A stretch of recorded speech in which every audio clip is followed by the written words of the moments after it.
तो जय श्री कृष्णा, जय सिया राम, जय श्री राधे राधे, जय श्री महाकाल।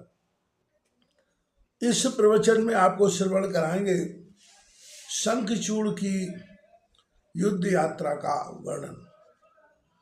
शिव जी के दूत पुष्पदत्त के चले जाने पर शंखचूड़ ने अपनी पत्नी तुलसी के पास जाकर कहा, मैं कल प्रातःकाल शिव जी से युद्ध करने जाऊंगा।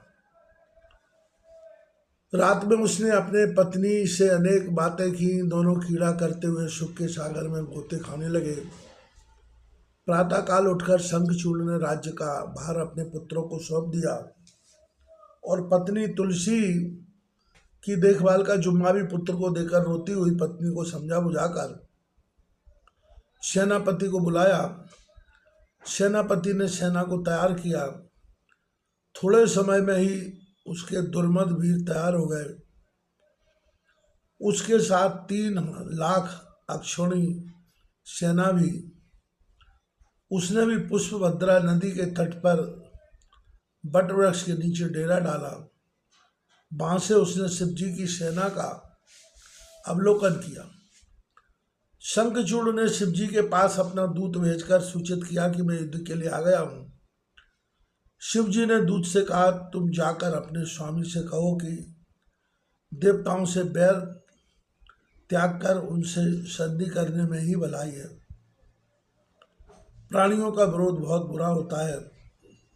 तुम ऋषि कश्यप की संतान हो। इस पर दूत बोला कि हे नाथ, आपने जो कुछ कहा वह सत्य है। हमारा सारा दोष असुरों का ही नहीं है। आप देवताओं के पक्षपाती हैं। आपको ऐसा नहीं करना चाहिए, क्योंकि आप देवता और असुरों सबके भगवान हैं। उसकी बात सुनकर शंकर जी बोले। शंकर जी कहने लगे, हम तो भक्तों के अधीन हैं।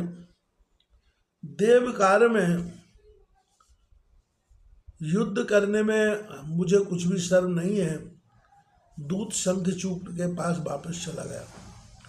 दूत ने शिव जी की सभी बातें शंखचूड़ को बताई। शंखचूड़ ने युद्ध करना ही उचित समझा। उसने अपनी सेना को युद्ध करने के लिए आज्ञा दी। इधर शिव जी ने भी युद्ध करने की आज्ञा प्रदान की। भगवान शंकर भी तैयार हो गए। तरह तरह के रणवाद्य बजने लगे। दोनों पक्षों के वीर भयानक मारकाट करने लगे। महेंद्र का विष परवा के साथ युद्ध होने लगा। विष्णु का दंभ